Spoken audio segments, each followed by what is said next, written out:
Hi friends, welcome to Deepa's kitchen. ಬೆಳಗಾದರೆ ಸಾಕು ತಿಂಡಿ ಏನು ಮಾಡೋದು, ಮಕ್ಕಳು ಲಂಚ್ ಬಾಕ್ಸ್ಗೆ ಏನು ಕಳಿಸೋದು ಅಂದ್ಕೊಳ್ತೀವಿ.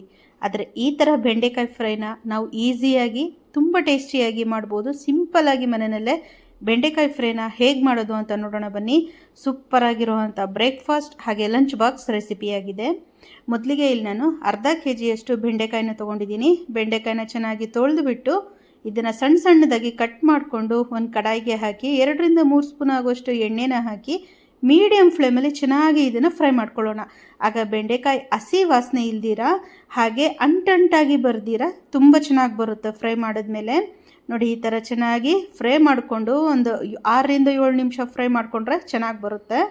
ಈಗ ಒಂದು ಕಡಾಯಿಗೆ ಅರ್ಧ ಕಪ್ಪಷ್ಟು ಎಣ್ಣೆನ ಹಾಕಿ ಎಣ್ಣೆ ಕಾದ್ಮೇಲೆ ಸ್ವಲ್ಪ ಸಾಸಿವೆ ಚಟಪಟ ಅಂತ ಸಿಡಿದ್ಮೇಲೆ ಅರ್ಧ ಸ್ಪೂನಷ್ಟು ಕಡಲೆಬೇಳೆ, ಅರ್ಧ ಸ್ಪೂನ್ ಜೀರಿಗೆ, ಸ್ವಲ್ಪ ಕರಿಬೇವಿನ ಸೊಪ್ಪು, ಹಾಗೆ 3 ರಿಂದ 4 ಒಣಮೆಣಸಿನ್ಕಾಯಿ, 2 ಮೀಡಿಯಮ್ ಸೈಜ್ ಈರುಳ್ಳಿ ಸಣ್ಣಗೆ ಕಟ್ ಮಾಡಿ ಇದಕ್ಕೆ ಸೇರಿಸ್ಕೊಳ್ಳೋಣ. ಈಗ ಇಲ್ಲಿ ಮೀಡಿಯಮ್ ಫ್ಲೇಮಲ್ಲಿ ಈರುಳ್ಳಿ ಸ್ವಲ್ಪ ಸಾಫ್ಟ್ ಆಗೋ ಥರ ಫ್ರೈ ಮಾಡಿಕೊಂಡು 2 ಮೀಡಿಯಮ್ ಸೈಜ್ ಟೊಮ್ಯಾಟೊ ಇದನ್ನು ಕೂಡ ಈರುಳ್ಳಿ ಜೊತೆಗೇ ಸ್ವಲ್ಪ ಈ ಥರ ಫ್ರೈ ಮಾಡ್ಕೋಬೇಕು. ಫ್ರೈ ಮಾಡಿದ್ದಾದಮೇಲೆ ನಾವಾಗಲೇ ಫ್ರೈ ಮಾಡಿ ಇಟ್ಟಿರೋ ಅಂಥ ಬೆಂಡೆಕಾಯಿನ ಇದಕ್ಕೆ ಸೇರಿಸ್ಕೊಳ್ಳೋಣ.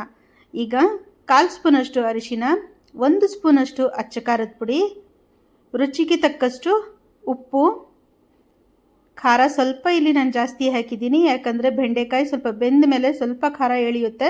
ಅದಕ್ಕೆ 1/4 ಸ್ಪೂನಷ್ಟು ಖಾರನ ಹಾಕಿದ್ದೀನಿ. ನೀರನ್ನು ಹಾಕದಿರ ನಾವು ಇದನ್ನು ಹೀಗೆ ಫ್ರೈ ಮಾಡ್ಕೋಬೇಕು. ಮುಚ್ಚಳನ ಮುಚ್ಚಿ ಒಂದು 5 ರಿಂದ 6 ನಿಮಿಷ ಲೋ ಫ್ಲೇಮಲ್ಲೇ ಈ ಥರ ಬೇಯಿಸ್ಕೊಳ್ಳೋಣ. ಹಾಗಾಗಿ ಬೆಂಡೆಕಾಯಿ ಚೆನ್ನಾಗಿ ಬೆಂದಿರುತ್ತೆ, ಹಾಗೆ ಹಸಿಯಾಗಿ ಇಲ್ದಿರ ಇರುತ್ತೆ. ಅದರ ಜೊತೆಗೆ ಅಂಟಂಟಾಗಿ ಬರೋದಿಲ್ಲ. ಈಗ ಲಾಸ್ಟಲ್ಲಿ ಸ್ವಲ್ಪ ಕೊತ್ತಂಬರಿ ಸೊಪ್ಪನ್ನು ಸೇರಿಸ್ಕೊಂಡು ಚೆನ್ನಾಗಿ ಒಂದ್ಸಲ ಮಿಕ್ಸ್ ಮಾಡಿಕೊಂಡ್ರೆ ಸಾಕು. ಸಿಂಪಲ್ಲಾಗಿ ಬೆಂಡೆಕಾಯಿ ಫ್ರೈನ ನಾವು ಮನೆಯಲ್ಲಿ ರೆಡಿ ಮಾಡ್ಕೋಬೋದು. ನೋಡಿ, ಇಲ್ಲಿ ಎಷ್ಟು ಚೆನ್ನಾಗಿ ಬೆಂದಿದೆ.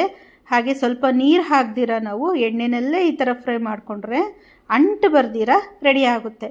ಮಕ್ಕಳಿಗೆ ಲಂಚ್ ಬಾಕ್ಸ್ಗೆ ಟೇಸ್ಟಿಯಾಗಿ ಹೆಲ್ತಿಯಾಗಿರೋ ಅಂಥ ರೆಸಿಪಿ ಚಪಾತಿ ಜೊತೆಗೆ ಸೂಪರಾಗಿರುತ್ತೆ. ರಾತ್ರಿ ಹೊತ್ತು ತುಂಬ ಜನ ಚಪಾತಿನ ಮಾಡ್ತಾರೆ, ಅದ್ರ ಜೊತೆಗೆ ಈ ಒಂದು ರೆಸಿಪಿ ಚೆನ್ನಾಗಿರುತ್ತೆ. ನೀವು ಕೂಡ ಟ್ರೈ ಮಾಡಿ, ಟೇಸ್ಟ್ ಮಾಡಿ ಹೇಗಿದೆ ಅನ್ನೋದನ್ನು ಕಮೆಂಟಲ್ಲಿ ತಿಳಿಸಿ.